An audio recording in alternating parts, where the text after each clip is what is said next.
Hi అండి, welcome to cherries food. నేను మీ సునీత.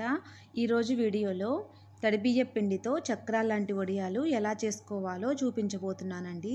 ఈ వడియాలు చేసుకోవడం చాలా ఈజీగా చేసుకోవచ్చండి. ఇంట్లో పొడి బియ్యం పిండి లేకపోయినా కానీ కప్పు రేషన్ బియ్యం ఉంటే చాలు, చాలా ఈజీగా చేసుకోవచ్చు. టేస్ట్ కూడా చాలా బాగుంటాయండి. మీరు కూడా ఇలా ఒకసారి ట్రై చేసి చూడండి, మీకు కూడా తప్పకుండా నచ్చుతాయి. దీనికోసం ముందుగా ఒక కప్పు రేషన్ బియ్యం తీసుకోవాలి. మీ దగ్గర మామూలు బియ్యం ఉన్నా కానీ ఈ రేషన్ బియ్యం వాడుకుంటేనే వడియాలు చాలా బాగా ఉంటాయండి. పొరుగు వస్తాయి రేషన్ బియ్యం వల్ల. అందుకోసమని మీ దగ్గర లేకపోయినా కొనుక్కొచ్చుకొని రేషన్ బియ్యమే వాడుకోండి వడియాల కోసం. ఈ బియ్యంని నీట్గా 2 సార్లు కడుక్కొని ఇవి మునిగే వరకు నీళ్లు పోసుకొని ఒక నైట్ అంతా నానబెట్టుకొని ఉంచుకోవాలి. నేను ఆల్రెడీ నానబెట్టుకునే ఉంచుకున్నానండి. ఈ బియ్యం ఒక పక్కన ఉంచుకొని కప్పు రేషన్ బియ్యంకి పావు కప్పు లావు సగ్గుబియ్యం తీసుకోవాలి. ఈ సగ్గుబియ్యం గిన్నెలో పోసుకొని ఇవి మునిగే వరకు నీళ్లు పోసుకొని ఒక గంట సేపు నానబెట్టుకొని ఉంచుకోవాలండి. ఇప్పుడు ఒక చిన్న మిక్సీ జార్ తీసుకొని అందులో ఒక 4-5 పచ్చిమిర్చి వేసుకోవాలి. 3 కానీ 4 కానీ చిన్న అల్లం ముక్కలు వేసుకోవాలి.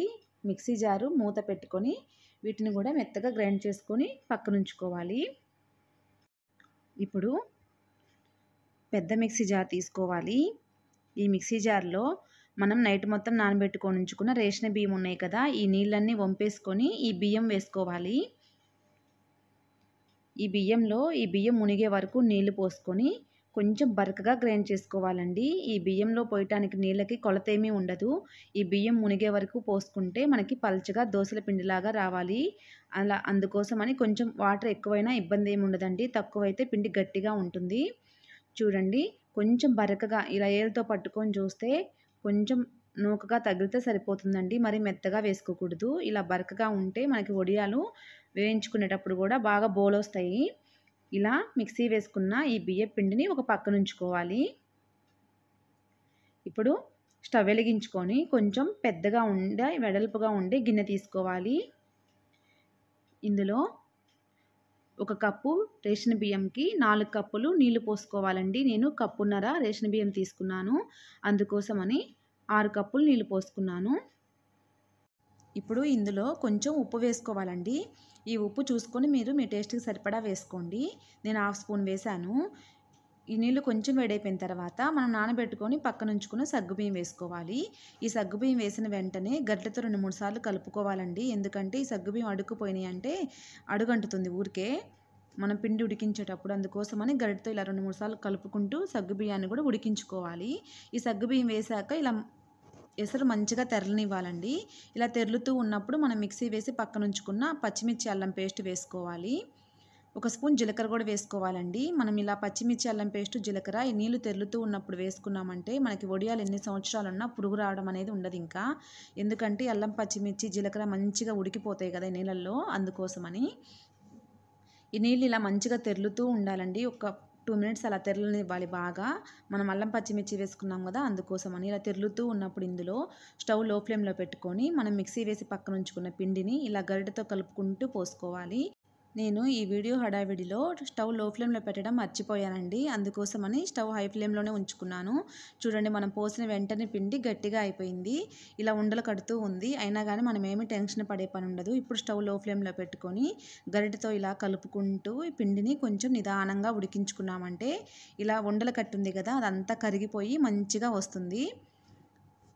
మీరు కూడా ఇలా పిండి గడ్డలు కట్టిపోతే ఏం టెన్షన్ పడకుండా ఇలా నిదానంగా కలుపుకుంటూ ఉడికించుకోండి. ఒక 2 మినిట్స్ తర్వాత మనం ఇలా పిండి అంతా మెత్తగా చూడండి ఎంత బాగా వచ్చిందో. మనకి ఉండలు కట్టింది కదా, అంతా కరిగిపోయి బాగా మెత్తగా మేగడలాగా వచ్చింది చూడండి. కొంచెం ఇలా స్టవ్ లో ఫ్లేమ్లో పెట్టుకొని పిండిని కొంచెం గట్టిగా అయ్యే వరకు ఉడికించుకోవాలి. మనము చక్రాలు లాంటి వడియాలు కదా పెట్టుకుంటున్నాము, అందుకోసమని. ఇప్పుడు ఈ పిండిని తీసుకొని ఇంకా పక్కనుంచుకొని పూర్తిగా చల్లారనివ్వాలి. మనము ఏమి హడావిడి లేకుండా నిదానంగా పెట్టుకోవచ్చండి వడియాలు. ఇలా అంచులకున్న పిండి అంతా గరిటెతో తీసేసుకోవాలి, ఆరిపోతే కష్టంగా ఉంటుంది. ఇప్పుడు జంతికల గొట్టంలో స్టార్ ఉన్నది ప్లేట్ ఉంటుంది కదా, అది తీసుకోవాలండి. ఇప్పుడు ఈ స్టార్ ఉన్న ప్లేట్ తీసుకొని జంతికల గొట్టంకి పెట్టుకొని మనం ఉడికించుకొని పక్కన ఉంచుకున్న వడియాల పిండిని స్పూన్తో కొంచెం కొంచెంగా ఇందులో పెట్టుకోవాలి. ఇలా జంతికల గొట్టం నిండా ఈ పిండి పెట్టుకొని జంతికల గొట్టం మూత పెట్టుకొని ఒక పక్కన ఉంచుకోవాలి. మీ దగ్గర క్లాత్ ఉంటే క్లాత్ మీదైనా పెట్టుకోవచ్చండి. కవర్ ఉంటే కవర్ మీదైనా పెట్టుకోవచ్చు. నేనైతే కవర్ మీదే పెట్టాను. ఈ కవర్ మీద ఈ జంతికల గొట్టంతో చిన్న చిన్న సైజులో జంతికల్లాగా ఒత్తుకోవాలి. మనకి ఎన్ని రౌండ్లు కావాలో, ఏ సైజులో కావాలో ఆ సైజులో ఒత్తుకోవచ్చు. మనకి సగ్గుబియ్యం వేసుకున్నా కానీ మంచిగా ఉడికించుకున్నాం కదా, ఈజీగా ఉంటాయండి. చూడండి ఎంత మంచిగా వచ్చినాయి వడియాలు. ఈ వడియాలని ఎండలో పెట్టుకొని 2 రోజుల వరకు మంచిగా ఆరనివ్వాలి. 2 రోజుల తర్వాత మనం ఇంకా ఒలిచే పని కూడా ఏమి ఉండదండి. కవర్ మీద పెట్టుకున్నాం కదా, ఈజీగా అవే రాలిపోయి అన్నీ ఒక చాటుకు వచ్చేస్తాయి. చూడండి ఎంత మంచిగా ఎండిపోయినాయి 2 రోజులకి. ఇలా మంచిగా ఎండబెట్టుకొని ఉంచుకున్న వడియాలు ఒక బాక్స్లో వేసుకొని స్టోర్ చేసుకున్నామంటే ఎన్ని రోజులే నిల్వ ఉంటాయండి. ఈ వడియాలని స్టవ్ వెలిగించుకొని ఒక బాండీ పెట్టుకొని కొంచెం డీప్ ఫ్రై సరిపడా ఆయిల్ తీసుకొని ఆయిల్ వేడైపోయిన తర్వాత ఈ వడియాలు వేయించుకున్నామంటే పప్పు సాంబార్ చేసుకున్నప్పుడు అన్నంలో నంచుకోవడానికి చాలా బాగుంటాయండి. మీరు కూడా ఇలా ఒకసారి ట్రై చేసి చూడండి. ఇవి అన్నంలోకే కాదండి, పిల్లలకి ఎప్పుడైనా స్నాక్స్ టైంలో వేయించి పెట్టుకోవడానికైనా చాలా బాగుంటాయి.